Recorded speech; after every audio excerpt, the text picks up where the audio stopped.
There is something called as a pineal gland.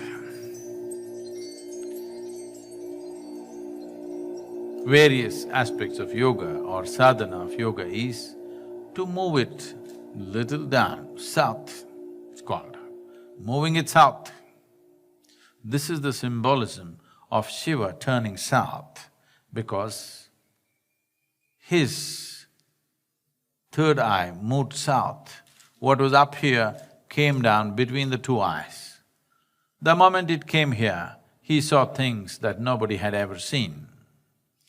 Now, if this happens in a certain way, the secretions of the pineal, which in yoga is referred to as amrit or amrita or amritam probably in Sanskrit, this amritam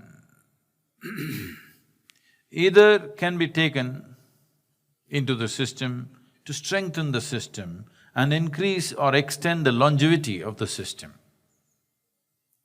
Or this amrita can be taken to create blissfulness in the system. Like a drug, it can just blow you away.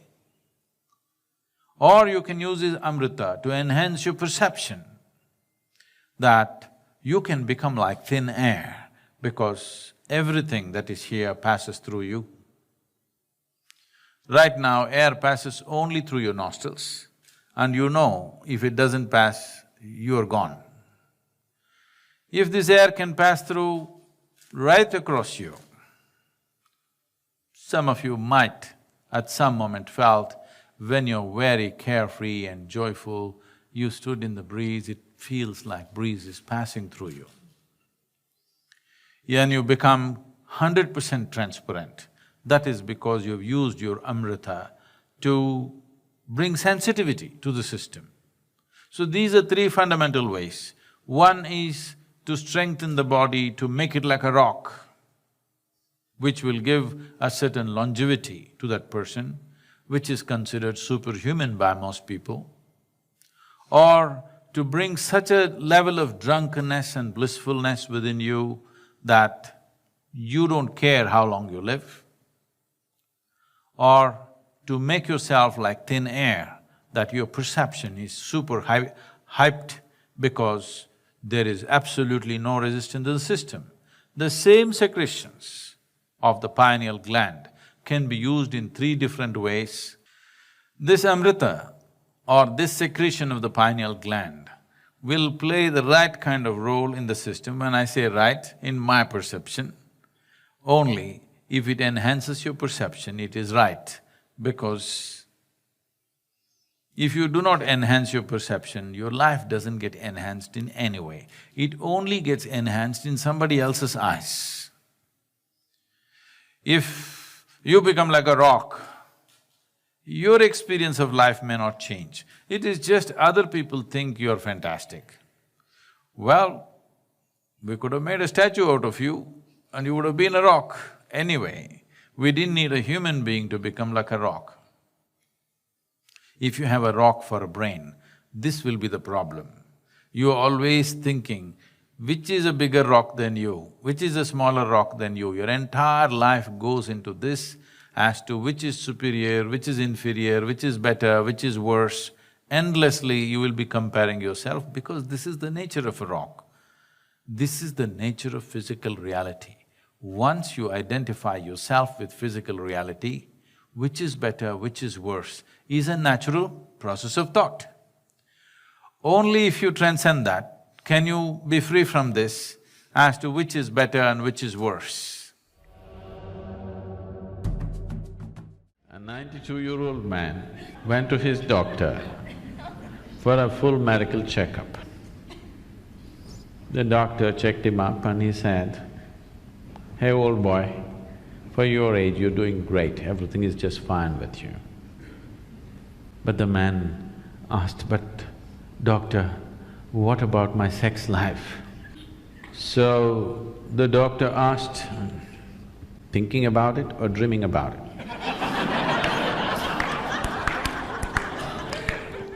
The more you try not to think about something, the more you will think about it. This is the nature of the mind. So there are many reasons why one indulges in sex. For some, it is just pleasure. For some, it is a way of building this bond and companionship. Otherwise, people feel they're going away from each other. They may be just fine, but a lot of people, it is psyched in their mind that if they're not sexually involved, they're actually moving away. Not true. You can be very close to somebody and need not be involved in any physical manner, isn't it? But societies are psyching, especially in this part of the world, people are hugely psyched. If there's no sexuality, you don't really have a relationship. In fact, the word relationship, it took me some time to understand, that here, if you say a relationship, you're supposed to understand it's sex-based relationship. Nothing else is a relationship. If I can have a very strong relationship with you and not be concerned about your body, isn't it?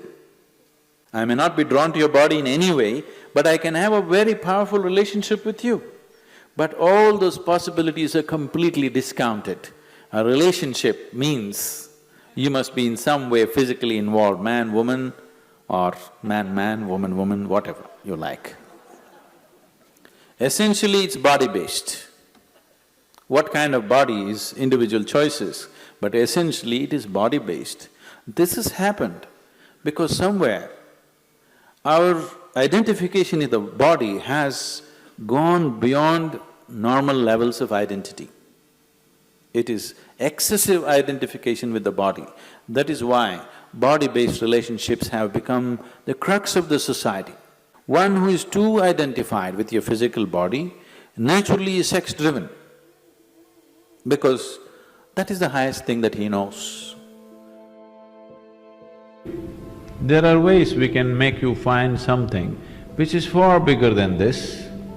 Once you taste something better, I don't have to tell you, give this up or give that up, it'll anyway fall off, isn't it?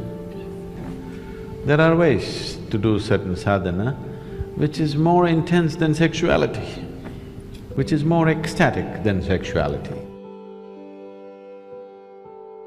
On one level, if you look at it, all dimensions of yoga, one way or the other, are ultimately trying to activate the pineal. Because once it begins its secretion, everything about you becomes sweet and beautiful.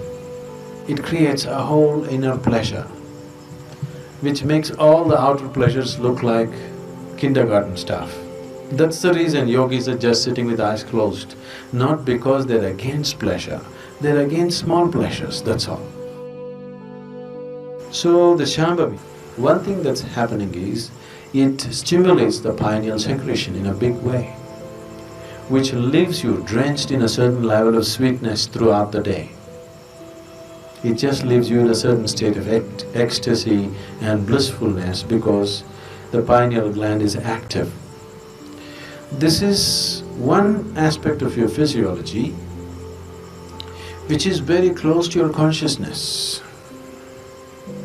The rest of the physiology is about survival, but pineal gland is one aspect of your physiology which is very, very close to transcending the physical. In the yogic traditions, this sweetness is referred to as amrita or the ambrosia or the elixir of life. One drop, if it comes into the system, suddenly the whole system just cools down, the whole system is lubricated, functions at ease. The desperation in the system is gone. The desperation in the mind is gone. So, ambrosia means you found your own pleasure. If you're extremely joyful within yourself, you found the amrita within yourself.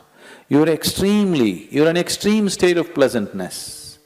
Now, being with people, not anymore about squeezing pleasure out of them. Being with people is just being with them. Only now you're truly capable of love. Otherwise, it is just a open sesame trick. I love you means, whether they believe you or not, for that moment they make themselves believe you. Because they are also in need of something, you're also in need of something. isn't it? It's like Alibaba and the 40. Open sesame means it opens. This is just like the I love you means many things open up. Now, by doing this, I'm not saying it's right or wrong, that's the way people conduct their life, there's nothing to it. But by doing this, the true possibility of knowing an intense sense of love within you is lost. You're here constantly looking, what can I get out of this person, what can I get out of that person? This is a con job. It's called a love affair but it's a con job. But if you are extremely ecstatic by yourself, when you're being with people, it's about sharing your ecstasy. It is about, if they are not touched by it, somehow to touch them with it, rather than seeing what you can squeeze out of them. The whole fundamentals of your life will change.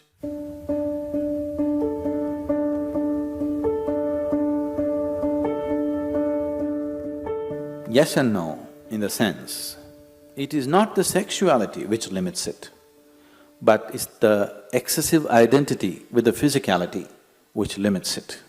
So, it is not sexuality per se which becomes the barrier, but the attachment it creates to the physicality which definitely becomes the barrier.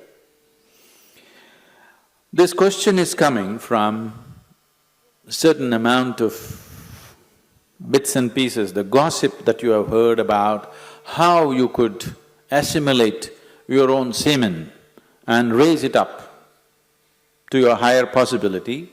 Yes, it is true. At the same time, it is not because of abstinence that one does it, it is because of internalizing your energies that you do it. It is not simply that somebody is abstaining from sex and suddenly his energies are all organized and it's going up. It's not true. If your energies get organized and begin to move up, the need for sexuality may evaporate for you, but it doesn't leave you incapable. It doesn't leave you impotent, but the need is gone. It is just no more a compulsive thing. And it is not just this one thing, all compulsiveness is lost. Essentially, most of the sexuality that's happening on the planet is happening because of a certain compulsiveness, isn't it? It's a compulsive drive. When you become conscious, when all compulsiveness disappears, this also disappears. It is just that because people are so body-oriented, they're always thinking spirituality versus sexuality. They are not connected. They are not connected. One is of the body, another is of a different dimension. It is simply because people are so… because religions of the world, moral schools and the ethical schools have been always speaking against it, it has become such a big issue in people's minds, they think the only way to know something beyond is, you must be away from this. Because somewhere you're not able to accept the simple biology of a human being, which is the tragedy, that you cannot accept the simple biology. You either have to celebrate it or you have to push it down the drain. Both are not needed.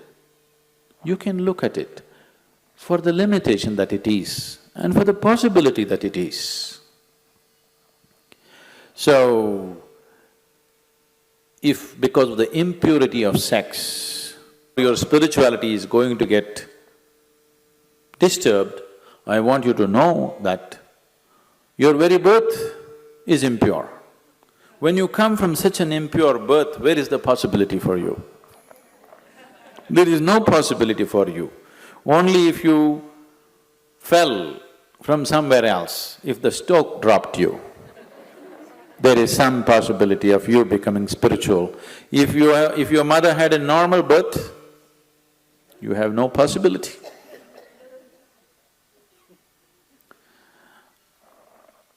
A 6-year-old girl came home one day from school and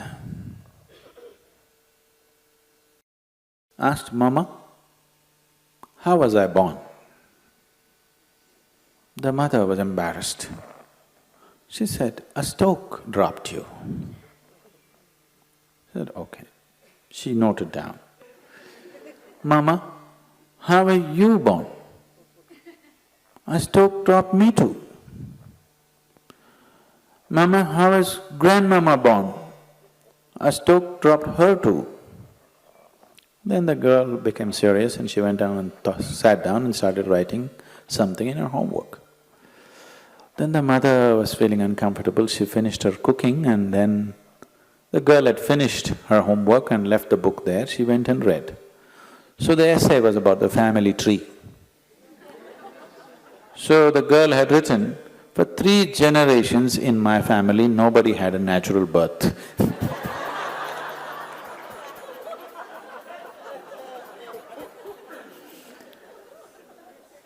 So because of absurd ideas, either we exaggerate something or we try to unnecessarily play it down.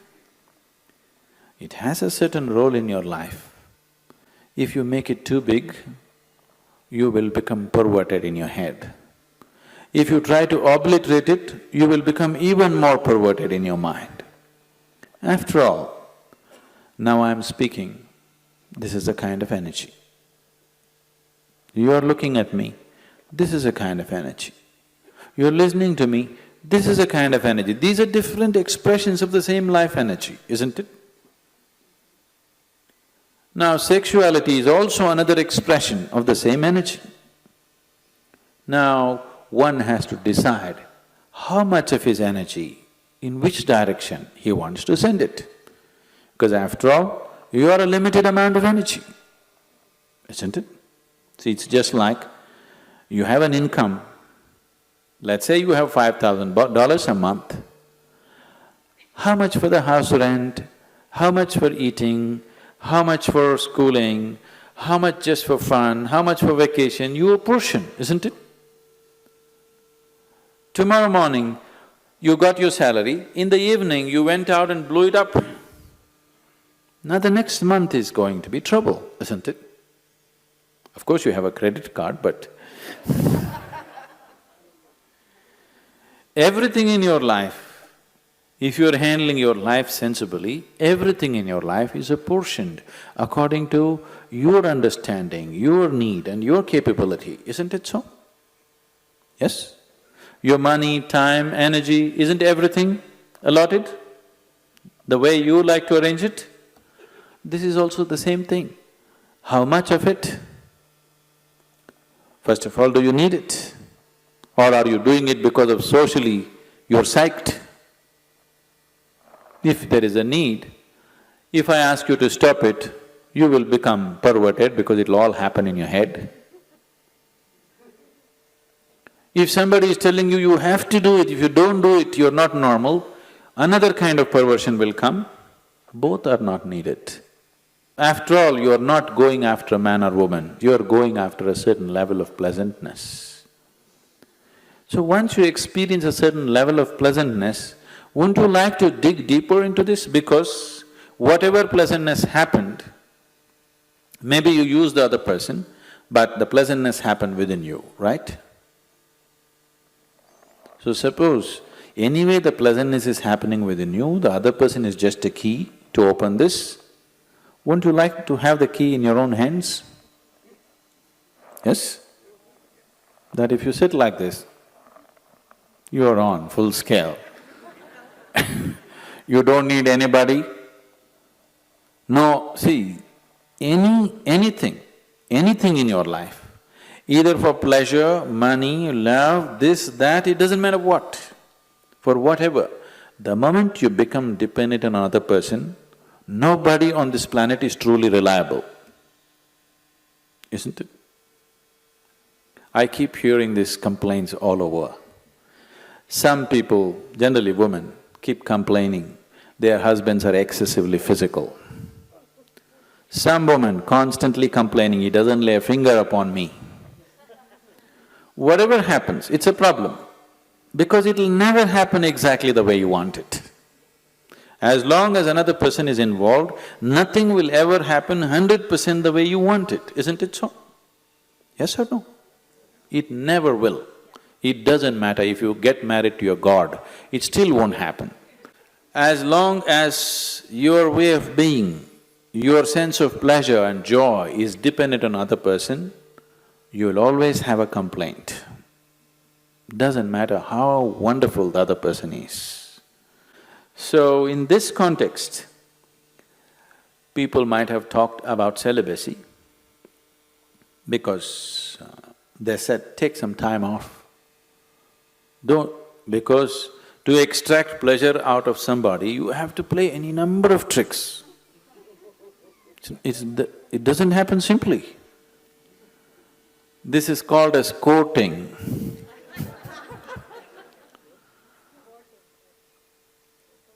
Once you go to the court, the judgment day will come.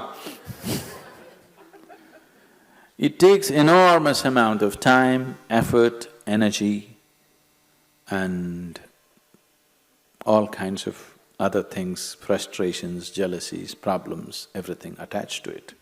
So somebody said, take time off from those things and see if this could be internally generated, and then being with people will become more out of your love than out of your need, which is definitely a better way to be with people, isn't it?